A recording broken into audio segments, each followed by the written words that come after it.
বেতুকান্দিতে প্রধানমন্ত্রীর আবাস যোজনার ট্যাগিংকে কেন্দ্র করে জনক্ষেত্র পুলিশি হস্তক্ষেপে উত্তেজনা নিয়ন্ত্রণে। সরকারি আবাস যোজনার জিও ট্যাগিংকে কেন্দ্র করে দুই পক্ষের মধ্যে সংঘর্ষের জেরে উত্তপ্ত হয়ে উঠল শিলচর শহরের বেতুকান্দি এলাকার কারারপাড়।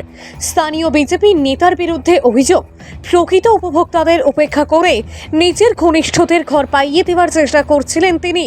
এই নিয়েই খুব ছড়িয়ে পড়ে এলাকায়। পরে দুই পক্ষের মধ্যে কথা কাটাকাটি থেকে শুরু হয় মারপিট।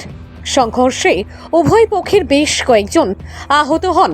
খবর পেয়ে তড়িঘড়ি সদর থানার পুলিশ ছুটে গিয়ে পরিস্থিতি নিয়ন্ত্রণে আনে। বর্তমানে এলাকায় টানটান উত্তেজনা বিরাজ করছে, তবে পুলিশি নজরদারিতে পরিস্থিতি নিয়ন্ত্রণে আছে বলে প্রশাসন সূত্রে জানা গেছে। যেহেতু আজকে বিগত 2 মাস থেকে জিআরএস খালি আইব আইব আইব আইব কইয়া তো হয় না। এ আয় এখানে জিআরএস যে করো 10,000 20,000 পায়, ই করো আগে জিও ট্যাগিং করে এরা মানুষে কর দেয় এই এলাকার মাঝে। কিন্তু এই ইশারাটা সেলিম বুথ কমিটির প্রেসিডেন্ট, বিজেপির মানুষ, আমিও একজন বিজেপির মেম্বারশিপ, আমি ভুল কইয়ার না সত্য কইয়ার, কিন্তু এ খার ঘর দেওয়াই তো খার ঘর কাটাই তো সেলিমে জানে। আজকে সেলিম এই ল্যান্ড মাফিয়া ওগুলোর লগে জড়িত, জিআরএস এর লগে জড়িত।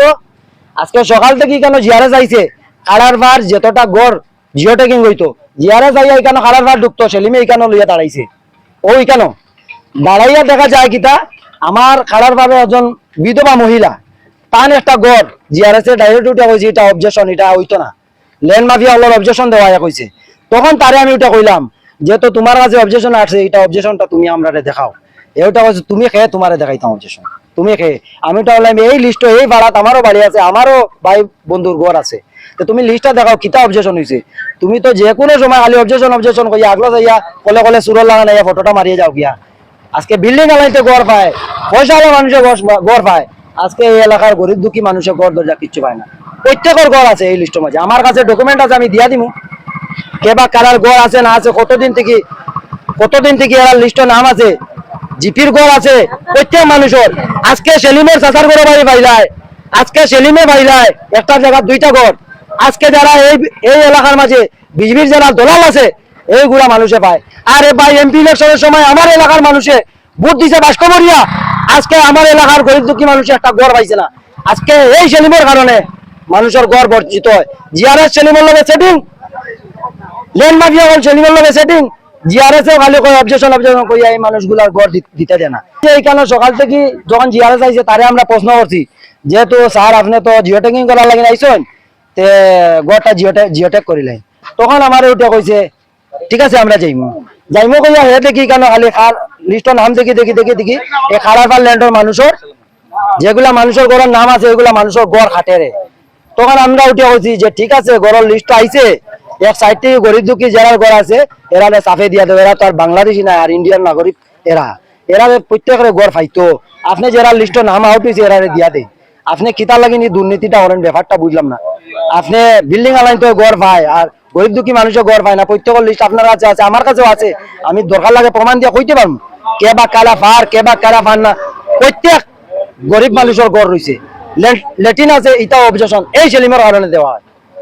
এই সেলিমের কারণে ল্যাট্রিন বিগত 1 সপ্তাহ আগে বিপিএল লাইন গরিবর লাগি নাইছে, এটা তো অবজেকশন দিছে।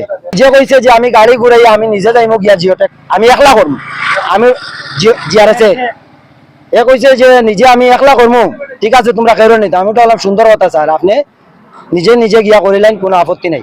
তখন কইলে আমি যাইমু কইয়া গেছে না, গাড়ি বালাই তুই ভাগি গেছে, তার কেলেঙ্কারি আছে যার কারণে গাড়ি বালাই তুই ভাগিছে। এখন আমরা দাবি আসামের মুখ্যমন্ত্রী সিএমের কাছে দাবি, যেহেতু এই জিআরএস রে উচিত সাজা শাস্তি দেওয়ার জন্য, যেহেতু এ পয়সা আলাইনের কাছে 10,000 20,000 গড় জিওট্যাগ করে আর গরিব দুঃখী মানুষের জিওট্যাগ করে না। এই এলাকার মানুষ সব জিনিস থেকে বঞ্চিত, এই এলাকার গরিব দুঃখী মানুষ সরকারি যত হেল্প আছে সব জিনিস থেকে বঞ্চিত আছে। এখানে মাত কথা করা সত্ত্বে এই ল্যান্ড মাফিয়া কল আই গেছে এখানে প্র্যাকটিক্যাল আইয়া আখটা হঠাৎ এই অঞ্চলের মানুষ আছে, আপনারা জিজ্ঞাসা করবা খবর লইবা, তারা হঠাৎ থেকে আইয়া আমরা 2-3 বাইরের উপরে ওই মহিলা 3-4 জনের উপরে জুলুম অত্যাচারী শুরু করছে তো এখানে পালাইয়া। আপনারা তো সবে দেখছেন এলাকার মানুষ আছেন, নিশ্চয় জিআরএস তার লগে জড়িত, যার কারণে হে পালাইয়া বাগছে। আর ল্যান্ড মাফিয়া কল আইছে 2023 এই এলাকার ল্যান্ড মাফিয়া হলের উপরে কেস আছে, এই প্র্যাকটিক্যাল তারা আবার নিজে বুঝেন পড়নে না, এরপরে হুসেনের হালাইন, এরপরে বলেন না তার বাইরে নিয়ে এসো গুন্ডা বাহিনী লইয়া ইয়া এখানে ইয়া যে আমরা আক্রমণ এই এলাকার মানুষ। এখন আমরা দাবি আগেও ল্যান্ড মাফিয়া হলরে বহুত বিভিন্ন পেপার চেপার আউট হয়েছে, বহুত নিউজ চ্যানেলেও দেখা হয়েছে যে এই এলাকার মানুষ গরিব দুঃখী মানুষ এই ল্যান্ড মাফিয়া হলর কারণে বহুত বঞ্চিত আছেন, বহুত দুঃখ কষ্ট করে এই ল্যান্ড মাফিয়া হলর কারণে। আপনারা এইদিকে চলাফেরা করা যায় না এই ল্যান্ড মাফিয়া হলর কারণে। আমরা এসপিরেও 2023 একটা কেস হয়েছিল এই ল্যান্ড মাফিয়া হলর উপরে। এই কেসের কারণে তারা সাজা শাস্তি পাইছে না। তারা কিরকম তারা নিজে কয় যে তারা পুলিশ প্রশাসন তারা প্যাকেটও, যার কারণে তারা জামিন লইয়া আইয়া 1 বছর 2 বছর গেছে না, আবার এখানে মেইন রুটও আইয়া তারা গুন্ডা বাহিনী লইয়া আইয়া এখানে গুন্ডারাজ চালাইছে।